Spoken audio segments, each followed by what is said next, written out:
Good morning.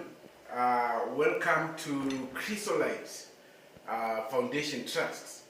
I would like to take this opportunity to share with you where our foundation, CHRYSOLITE Foundation Trust, is coming from, where it is today, and where it is destined to go.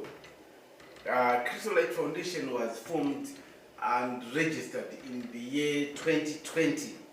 Of course, under the leadership and foundership of Charlotte Maruf, who is currently based in the United Kingdom. CHRYSOLITE Foundation is governed by a board of trustees. There are 6 trustees altogether, and Charlotte Maruf is the chairperson of that board of trustees. This governing body of the foundation normally meets biannually during the first stages of the year for the purposes of planning the events of the trust, and towards the end of the year for the purposes of evaluating how the foundation activities have been conducted. We also have a secretariat which comprises of myself as the administration and programs manager. I'm also assisted in my office by 2 volunteers who are all programs officers located in 2 districts of Mashonaland East Province. The first district being Marondera district, and which is manned by a programs officer, a female called Rosemary, and the other programs officer is based in Goromonzi district, and she is called Faith. That's basically the secretariat, very small organization with a small staff establishment. And currently we are running some pilot projects in the meantime to measure ourselves as to how prepared we are for running bigger projects, because yes, there are bigger projects that we are planning to start beginning the year 2024. So yes, the foundation is running pilot projects at the moment, and the first project that we have launched is the distribution of sanitary pads. You can see here, we are being supported by a sister company called Ito, and Ito is manufacturing sanitary pads for the girl child, and this box here would contain 10 pads. We would give this to each girl child plus a roll-on,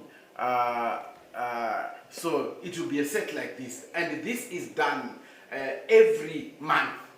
So this is a pilot project, and it has honestly started in Marondera district, and this has benefited a total of 5 organizations, mainly from community-based organizations in Marondera Urban, and others from faith-based organizations that are churches. And to this date, we have distributed the sanitary ware twice. That's for 2 months. That is the distribution of sanitary pads. The stories from the beneficiaries are that some young women have been using cow dung in replacement of sanitary ware. Yes, in ancient times, we have heard stories about how African women used to do that. But because of the changing of times, maybe the dosage has changed, and And because they have been told that cow dung works, no one really knows what amount of cow dung should be applied during menstruation. And this tells a big story about the danger the girl child and the women in general are exposing themselves to.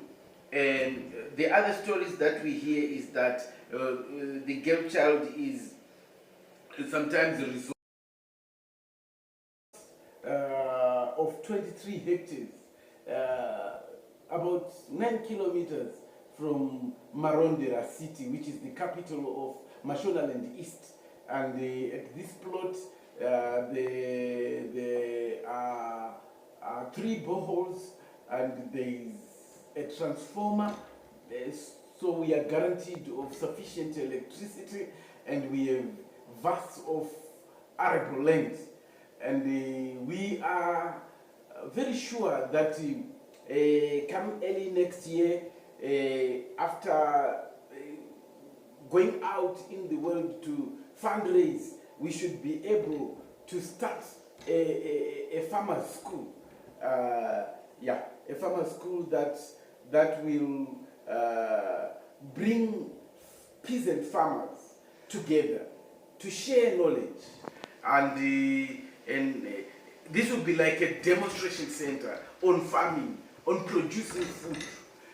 Because you see, these days the food that we are buying from the markets is not reliable foods, because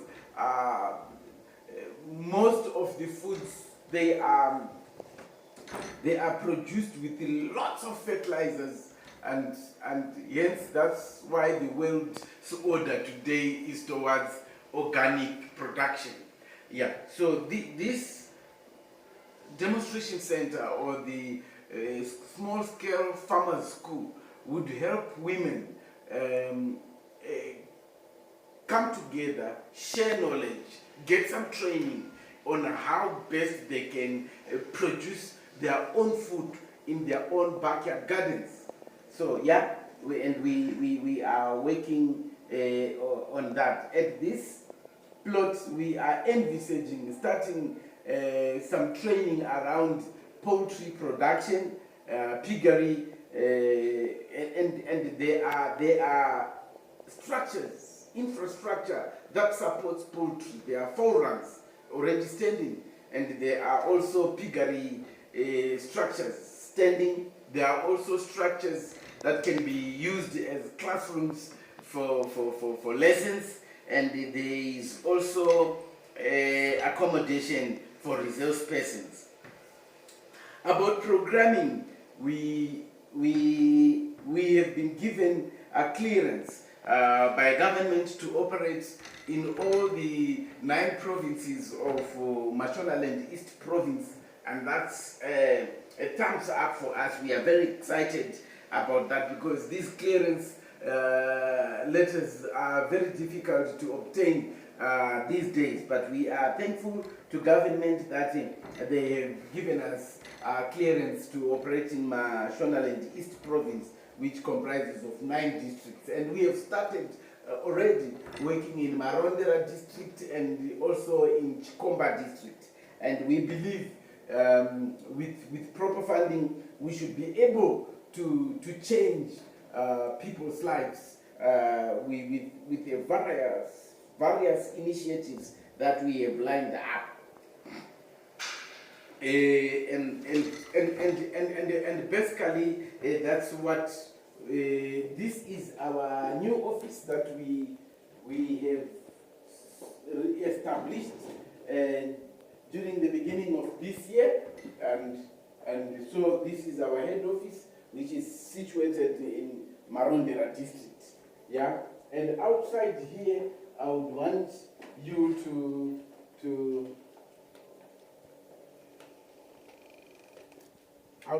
see this. This is her legacy.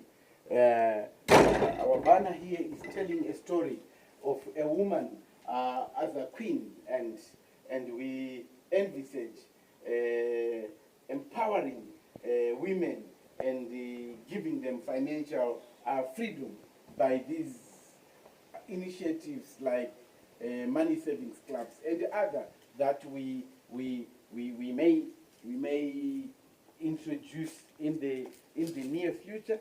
So this is the outside of our small office in Marondera town. We are situated here. This is a cluster of houses which are used by other people for residential purposes, and there are also other offices for non-governmental organizations, and this one is our office. So we are thankful, and I think resort to using all drugs as sanitary way, and this can be dangerous because we really do not know the texture, the material of the rags, what chemical content is in the old rags, and so many things. You know, different types of clothes. Some are nylon, some are crimpling, and things like that. So yes, and obvious, this practice is brought about by high levels of poverty, which is a result of the continued economic meltdown that is going on in our country since 1998. And these poverty levels have been a push factor towards prostitution, towards early child marriages, towards drug abuse by young girls because of the levels of poverty. And as an organization, CHRYSOLITE Foundation, we are taking very strong steps to reach out to not only to the girl child, but to the poor and marginalized. And we have started with the girl child and young women. We have also started money savings clubs, in the communities around Marondera urban district, and we would want to start the same in Chikomba district. All these districts are in Mashonaland East Province. Now, our organization has started organizing women in small groups of an average of 10 women, and we call these money savings clubs. Normally they have a broad term that we call it a legacy.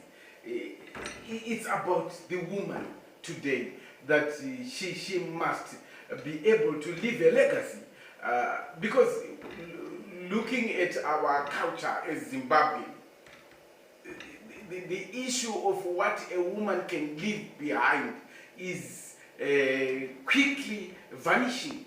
There is nothing for the woman to leave behind future generations because of globalization and other things and other push factors, of course. But we are saying if a woman can be empowered to leave some strong lessons to new generations of women, it can contribute towards building and strengthening our culture in today's world. So these women, when they meet, they meet normally once a month to contribute each $20. Then this capital injection brought together, it forms some capital for women to have soft loans from at a percentage of 20%. So this amount can grow within a short period of time.